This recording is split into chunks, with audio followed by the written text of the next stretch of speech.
pense ou dit qu'il ne voit pas.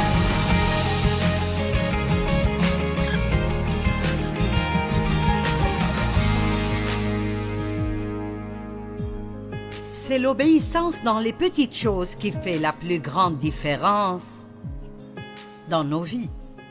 Vous avez entendu toutes mes petites histoires et je ne vais pas les raconter de nouveau, mais je ne pouvais pas aller au collège biblique, donc je suis allée à l'école du Saint-Esprit. Et ce que je veux dire par cela est que Dieu m'a prise comme étude de cas, je suppose. Et il a marché avec moi dans la vie de tous les jours, alors que je faisais tout, du ménage à la maison, à faire des emplettes, et Dieu m'a appris des principes bibliques très profondément importants à travers de petites choses de tous les jours. Je veux dire de grandes choses. J'ai appris ce qu'était l'intégrité à l'épicerie. Hein? Mais le chariot a sa place où il doit être. D'accord, maintenant écoutez. Voici l'essentiel. Il y a 40 ans, je croyais que Dieu me donnerait ce que je fais aujourd'hui. En ce temps, j'enseignais une petite étude biblique à 25 personnes, chaque mardi soir, dans mon salon. Et oui, au début, je fumais devant tout le monde et je mettais des shorts courts.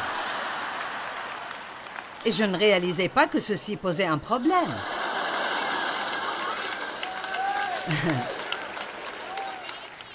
Mais ça n'a pas pris longtemps pour Dieu de me dire que je devais me mettre un peu plus de vêtements. Allez.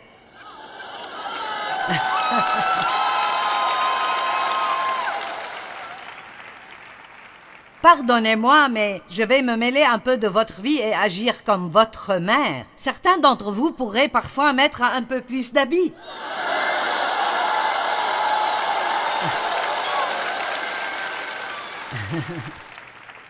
Comme mettre quelque chose de plus long là en bas ou hausser un peu ici.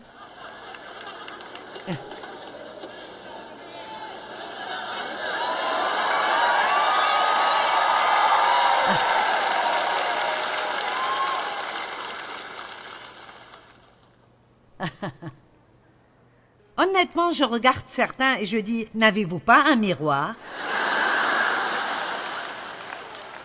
En tout cas, je vais m'arrêter là. C'est comme ça que Dieu a commencé à traiter avec moi. Remets ce chariot à sa place, traite les autres comme tu voudrais que les autres te traitent.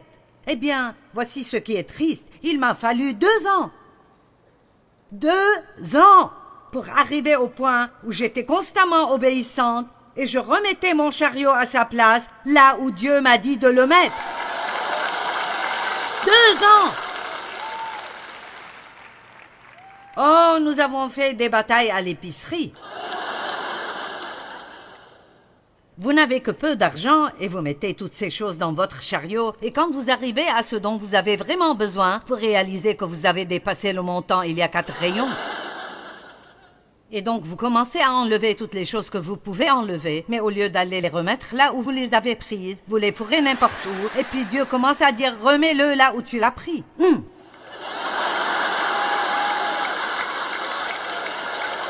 Allez!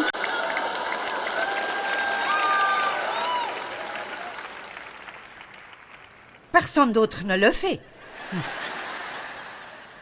Allez, cette excuse de « tout le monde le fait » doit cesser.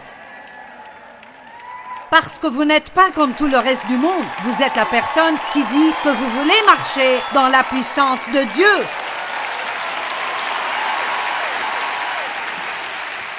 Vous êtes la personne qui veut chasser le diable et savoir qu'il fuira.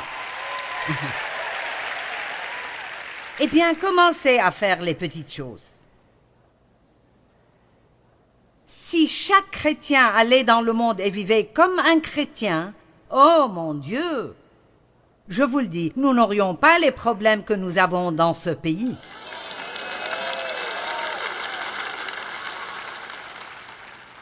Vous dites, Joyce, tous les problèmes politiques ne sont pas de ma faute. Je dis juste que si nous brillons comme nous sommes supposés le faire, il y aurait beaucoup plus de personnes qui aimeraient Dieu et serviraient Dieu et il n'y aurait plus de place pour tout l'humanisme et le manque de bon sens qui arrive. Qui êtes-vous quand personne ne regarde? C'est là la question. Qui êtes-vous quand personne ne regarde? Qui suis-je quand personne ne regarde? Je ne veux pas monter un spectacle pour mes amis chrétiens. Je veux réaliser que Dieu voit tout le temps. Il n'y a rien que je fais ou pense ou dis qu'il ne voit pas. Et ceci n'est pas censé vous faire peur. Dieu vous aime, il y a une abondance de pardon, il y a beaucoup de miséricorde et nous faisons tous des erreurs et Dieu travaille avec nous jusqu'à ce que nous arrivions à là où il veut que nous soyons, mais nous devons continuer à faire du progrès. Nous ne pouvons pas juste être coincés quelque part et penser Dieu pardonne et il est amour, et donc nous ne vivons simplement pas notre meilleure vie. Je veux que vous rentriez chez vous et que vous disiez « J'ai entendu Dieu me parler et je ne suis plus satisfait de vivre une vie médiocre. Je veux vivre ma meilleure vie pour Dieu. »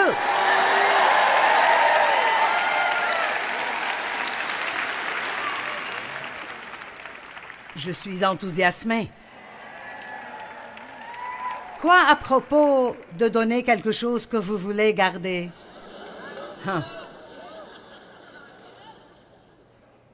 Ou de pardonner à quelqu'un contre qui vous êtes en colère? Ou laisser Dieu être premier dans vos vies?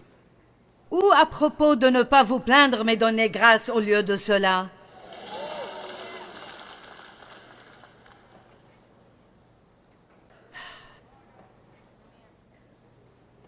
Hébreux 5, 8 et 9.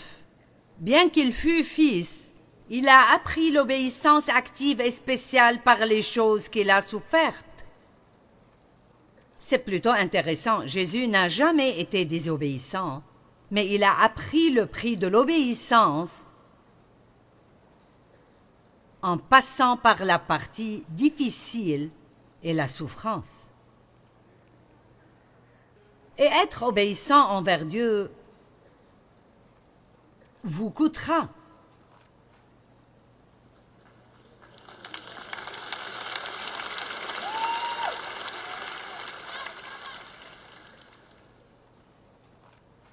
Le salut est gratuit, mais faites attention, l'onction de Dieu ne l'est pas. Si vous voulez vous élever au-dessus des personnes médiocres et vous voulez que la puissance de Dieu soit sur vous, eh bien, j'ai décidé il y a longtemps, je vais aimer Dieu et je vais le servir et je serai une véritable chrétienne, même si je n'aurai même pas un seul ami toute ma vie. Nous nous inquiétons trop à propos de garder nos amis. Tout le monde aime les amis, mais Dieu peut vous donner un ami qui restera plus près qu'un frère. Amen. Combien d'entre vous ont déjà compromis votre conscience pour pouvoir garder un ami? Vous voyez? Nous devons arrêter ceci.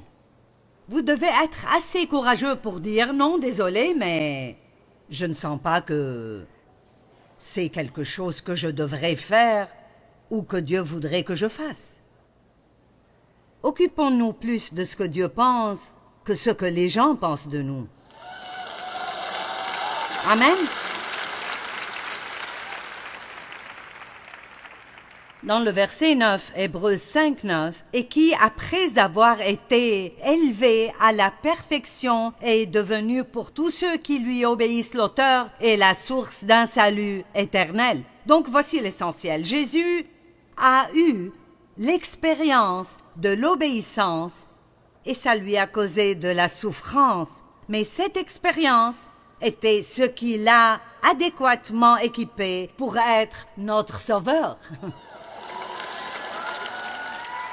Laissez-moi le mettre sur un autre niveau. La seule raison pour laquelle j'ai quelque chose à dire quand je viens ici, qui a quelque chose de véritable et de vivant attaché, n'est pas que j'ai acheté un livre de sermons à $1 et que j'ai préparé un message bien conçu. C'est parce que je l'ai vécu et je sais que la parole de Dieu marche et je sais que vous pouvez être délivrés de n'importe quoi. Je sais que je sais que je sais. Mais ce savoir n'était pas à bon marché. Vous m'entendez? Ce savoir n'est pas à bon marché.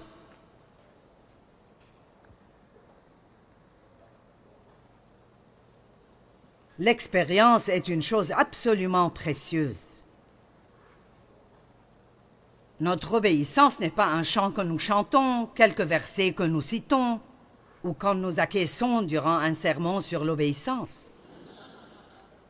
Amen, Joyce, c'est une bonne parole sur l'obéissance. Ce n'est pas juste une idée, mais ça requiert de prendre action, que ce soit convenable ou pas. Amen. Vous n'avez aucune idée de ce que ça a coûté à certaines personnes de venir vous servir, de pouvoir vous dire ce qu'ils peuvent vous dire et que ça ait assez d'onction pour que Dieu puisse l'utiliser. Et je parle de tous ces hommes et ces femmes de Dieu qui portent en fait l'onction de Dieu et peuvent par leurs paroles transpercer les ténèbres dans votre vie. Et donc, qu'en est-il d'être interrompu par Dieu? Dieu nous demande rarement de faire quelque chose quand c'est convenable, ou facile, ou quand nous n'avons pas d'autre plan. En fait, quand il appelle, il me semble qu'il se fiche de ce que nous faisons. J'ai des plans aujourd'hui, Seigneur.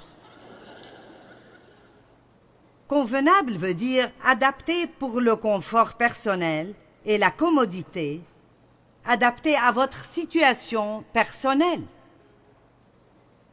De bons exemples dans la parole. Luc 9, 57 à 62. Pendant qu'ils étaient en chemin, un homme lui dit « Je te suivrai partout où tu iras. »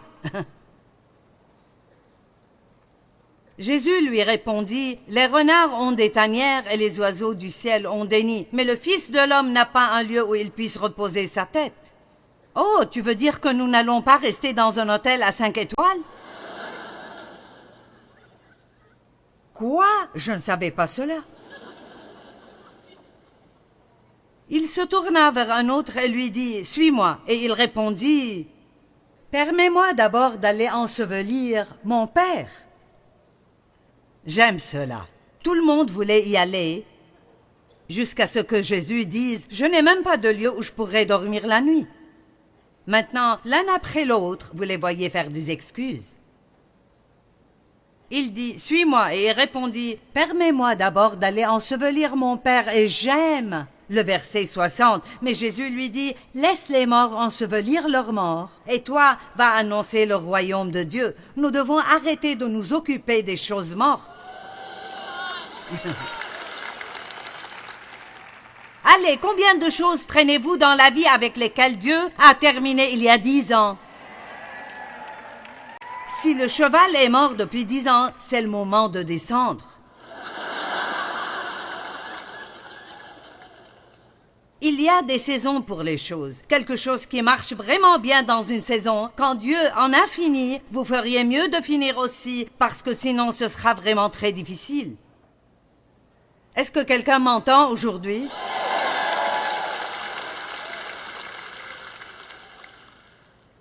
Oui, résistez au diable et il fuira. Non, soumettez-vous à Dieu. Résistez au diable et il fuira. Un autre dit, je te suivrai, mais permets-moi d'aller d'abord prendre congé de ceux de ma maison. Il y a toujours quelque chose que nous devons faire d'abord. Donc, Quand allez-vous commencer à donner financièrement dans le royaume ce que Dieu vous a dit de donner? Ce sujet ne vous intéresse pas, hein?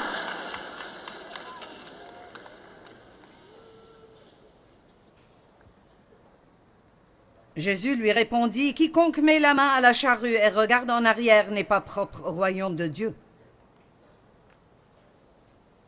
Luc 14, 16 à 21. Et Jésus lui répondit, « Un homme donna un grand souper et il invita beaucoup de gens.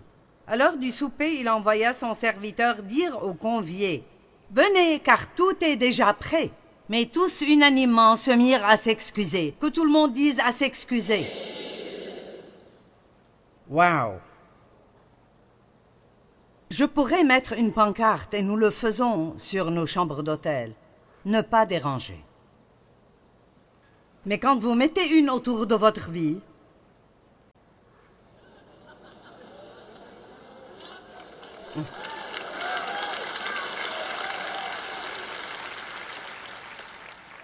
mais tous se mirent à s'excuser. Le premier lui dit, « J'ai acheté un champ et je dois aller le voir. Excuse-moi, je te prie. » Un autre dit, « J'ai acheté 5 paires de bœufs et je vais les essayer. Excuse-moi, je te prie. » Un autre dit, « Je viens de me marier, je ne peux pas venir. » Si seulement vous pouviez voir ce à quoi ressemblait ma vie quand Dieu m'a appelé. J'avais 3 enfants et durant ces premières quelques années, j'en ai eu un autre, donc 4 enfants. Je ne suis même pas apparue à la télé avant mes 50 ans.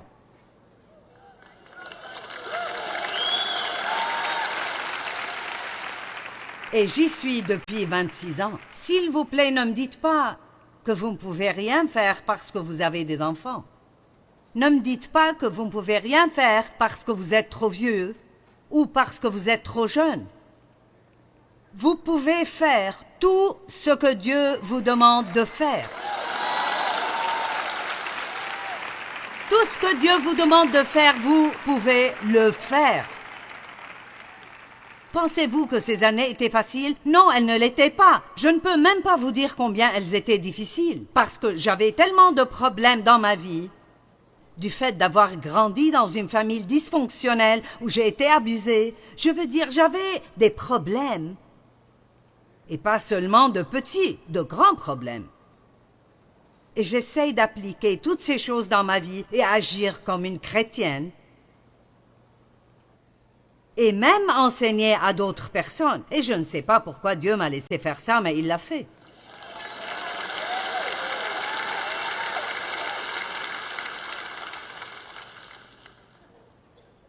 Je n'ai pas beaucoup d'éducation. J'ai fini l'école secondaire.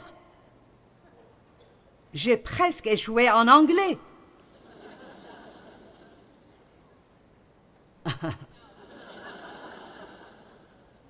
Mais je prêche en plus de 100 langues. Allez!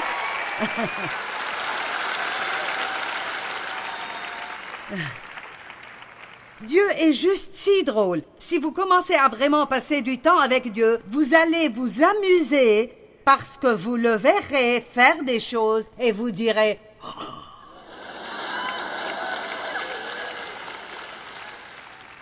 Mes enseignants voulaient que je fasse une demande pour une bourse de journalisme parce qu'ils avaient vu que j'avais un don dans l'écriture. Eh bien, je ne pouvais pas aller à l'université parce que je voulais juste fuir mon père. La seule chose à laquelle je pouvais penser quand j'avais 17 ans était de grandir, fuir la maison, arriver quelque part, prendre soin de moi-même, là où personne ne pourrait me dire quoi faire. Donc, pas de cours dans l'écriture, pas de bourse de journalisme, pas de diplôme, mais j'ai écrit 130 livres.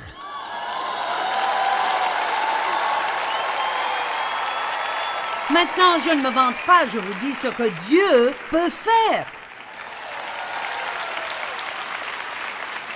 Je veux dire, c'est juste si ridicule que c'est vraiment drôle.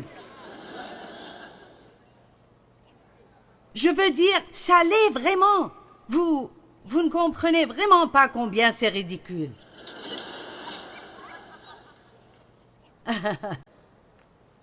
Et en parlant de pas dans la foi, Seigneur, aie pitié. Tout le monde veut être en sécurité. Nous voulons nous assurer que nous ne faisons pas de fautes. Eh bien, j'ai fait beaucoup de fautes, mais Dieu merci, j'ai pu faire des choses merveilleuses aussi.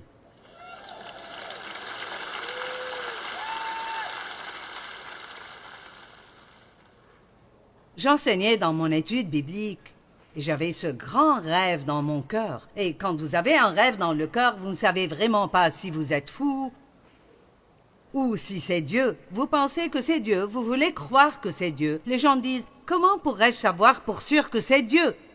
Eh bien, vous ne saurez pas. Vous devez faire un pas et le découvrir. Et c'est la partie qui fait peur. Comment pensez-vous qu'Abraham s'est senti quand Dieu a dit « Laisse ta mère et ton père et tout ce que tu connais, laisse ta terre natale, éloigne-toi de tout et tout le monde et va à un endroit que je te montrerai, après avoir abandonné tout ce que tu as. »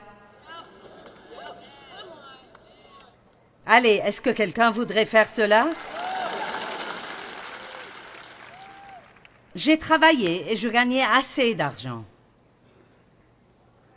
C'était un très bon salaire pour le temps. J'avais une voiture de compagnie. J'étais dans le leadership de la compagnie. Mais entre mon travail et mes enfants, je n'avais pas le temps d'étudier. Je devais me préparer pour ce que Dieu avait préparé pour moi. Et j'ai commencé à sentir que Dieu voulait que je quitte mon travail. Mais il y avait un problème, nos factures étaient plus grandes que nos revenus. C'était plus que le salaire de Dave sans mon salaire. Comment allons-nous payer nos factures? Dieu a dit, je prendrai soin de toi. Oh, Dieu, aie pitié. Donc, il me gênait et me gênait et me gênait. Vous comprenez ce que je veux dire quand je dis Dieu vous gêne? Jusqu'à ce que je quitte mon travail à temps plein et j'ai pris un travail à temps partiel. Allez, quel message! Combien d'entre vous font l'obéissance à temps partiel? J'ai fait un peu de ce que Dieu m'a dit de faire, mais je gardais juste assez pour un plan B. Juste au cas où Dieu ne fera rien, je faisais toujours assez d'argent pour payer nos factures. J'ai été virée de mon travail à temps partiel. Et je ne suis pas le genre de personne que l'on vire d'un travail. J'étais une bonne employée, on me promouvait toujours. J'arrivais au poste élevé, j'ai été virée.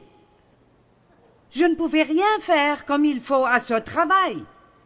Tout ce que je touchais tournait mal. Ça n'a pas pris longtemps et j'ai compris Dieu est sérieux.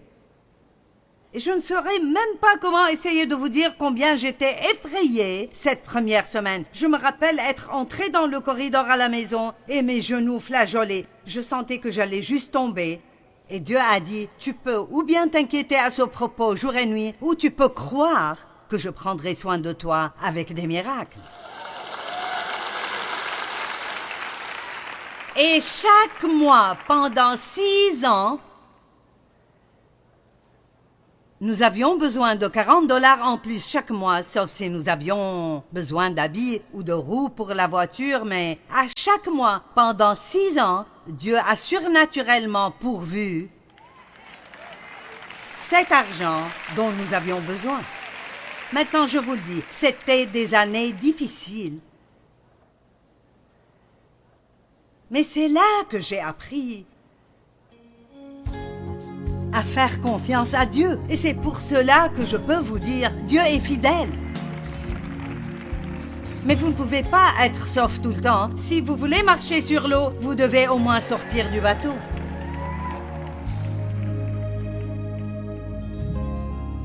Dieu ne nous demande pas toujours de faire des choses quand ça nous convient. Et nous devons enlever la pancarte.